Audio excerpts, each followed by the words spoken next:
I made a redstone machine to automatically farm the new copper golem statues. Hello there, Ray here, and there is no crafting recipe for the copper golem statue, so the only way you can get them is by placing a carved pumpkin over a copper block. So the way the machine works is that the previous copper golem that froze will be right here. Then we can actually detect that there is a guy over here. And this is because they actually work with comparators, which is normally used to detect what type of position they're in. But I'm using that just to determine that there's actually a frozen golem over there. Then I'm pushing the redstone all the way over here, where I put it through a little bit of redstone logic. Now normally you guys don't see my ugly redstone because I compacted and simplified it, but this is what redstone normally looks like. And if you're doing redstone yourself, you shouldn't be afraid that your redstone doesn't look pretty, but instead should just focus on making sure it works properly.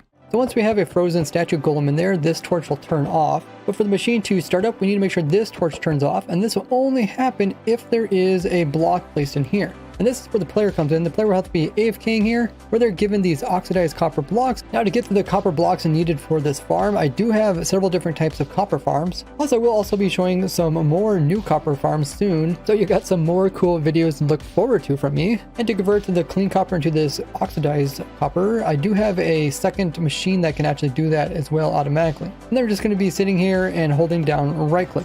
And what will happen is that as soon as the block is in there, it will then turn off this torch right here. And then after this torch and this torch are both turned off, then this redstone will turn off, turning this redstone torch on. You can see that if I place a block in, this will turn on. This is called an AND switch, meaning that this and this torch have to be in a certain state before something else will activate. And then we're going to put this torch into a repeater right here. And this is going to power this comparator fade out clock, where it's just a signal that goes around in a circle with comparators. And every time it goes around one time, it slowly gets weaker and weaker until it completely fades back to being off again.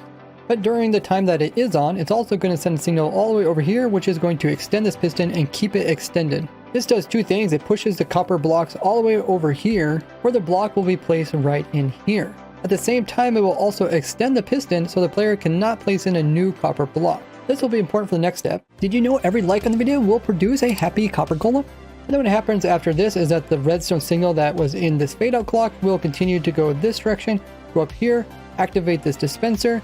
Now to get the pumpkins needed for the farm, you can first use my pumpkin farm to get those automatically, and then use my pumpkin to carved pumpkin converter, which allows you to AFK and convert pumpkins into carved pumpkins. And then once you got the carved pumpkins, then you can have them automatically put into this dispenser here. This is the one that's going to place the carved pumpkin on top of the oxidized copper block. This will make a oxidized copper chest as well as an oxidized copper golem entity. And it's important that it is already oxidized because this means it'll be really close to freezing. The only reason why this guy is not freezing is because he's on top of a chest, and they have to be on top of a solid block in order to turn into a statue.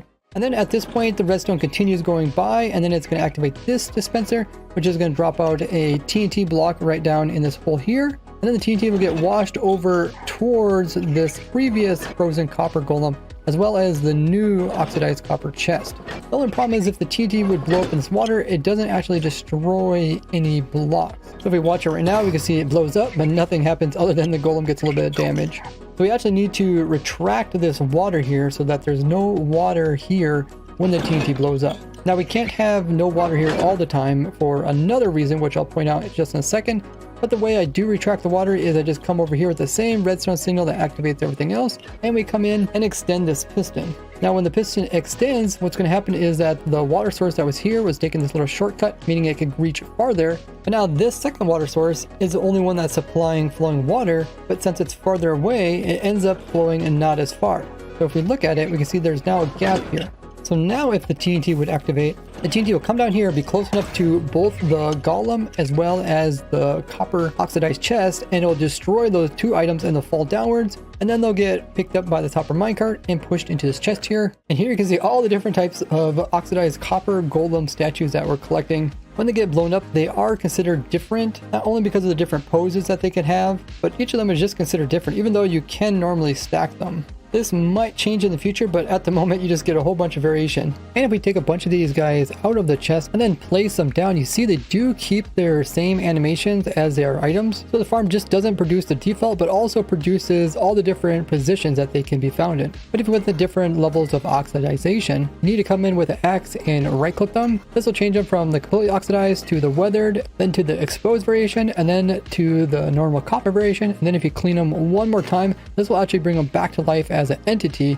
So in a way, these are all entities that can be stored, which is really helpful in having an entity that you can actually carry with you. This is similar to like an iron golem that you can produce, or a snow golem, or like a chicken from a chicken egg, or an ender pearl can produce an endermite, which is nice in scenarios like where you have a wither cage and the wither needs to focus on an entity. And if you don't want them to oxidize anymore, you can always put wax them so that they never freeze. Or if you want to keep these guys at certain colors, then you can also wax them as well. But you also get the oxidized copper chest as well, which does let you craft a copper chest without any wood. You know what else doesn't use any wood? Clicking that subscribe button. And if you really want to support me, join me on Patreon, like all these lovely folks here, to get tons of different perks, including having your name at the end of my videos.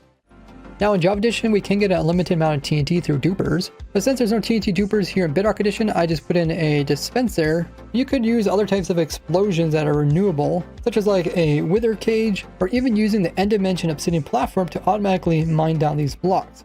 But going back to why we actually need to have that water come back, you might have noticed that the copper guy that was on top of here fell downwards after the chest he was standing on blew up. And this is how the farm works, except we want the copper guy to freeze right here and not over here like he did. And this is why we have to have the water source extend and reach that second spot. Otherwise, he will freeze here just like this guy did. And then when the next TNT comes down, it will block the explosions from destroying the copper chest. And we can see this. So if we drop down a piece of TNT, the TNT is way back there now.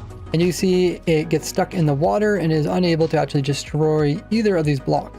And even if the water was gone, it just ends up destroying the statue. And because we're trying to make the TNT blow up as much as possible per TNT so we don't waste them, we want to blow up both of the chest and the copper statue. Now in Bedrock Edition, you can pull and push both of the chest as well as the copper golem. Although pushing tile entities like chest is normal in Bedrock Edition, it's not something you could do in Java Edition, and I was trying to design this farm so that it could potentially be applied to both Java Edition and Bedrock Edition. But when it comes to the extra copper golems, we don't know if they're going to be able to be moved like normal blocks in Java Edition, similar to how like cauldrons can be moved even with different levels of water, or if they're going to be considered tile entities like brewing stands, which cannot be moved with pistons. And because of this reason, I tried to avoid using pistons to move these in my design. But since they are all individually stacked in this chest here, I think they might be considered tile entities once they get applied to Java Edition. But that doesn't matter because in my design, like I say, I don't actually move either the copper golem or the copper chest. So after you can see these two get exploded, the copper golem gets dropped down, then the water comes back in again and pushes him back over here. That way he doesn't freeze in that spot over there. And then shortly after being dropped down, he will freeze into a block. There can't be anything else in this area, otherwise he won't freeze. But once he's frozen, then we can detect this with our comparator once again and start the whole cycle all over again. I'll simplify and compact this farm when we get closer to the full release, and I show how you can farm every other item in the game of Minecraft with this playlist here with the corresponding spreadsheet linked in the description. Bye bye!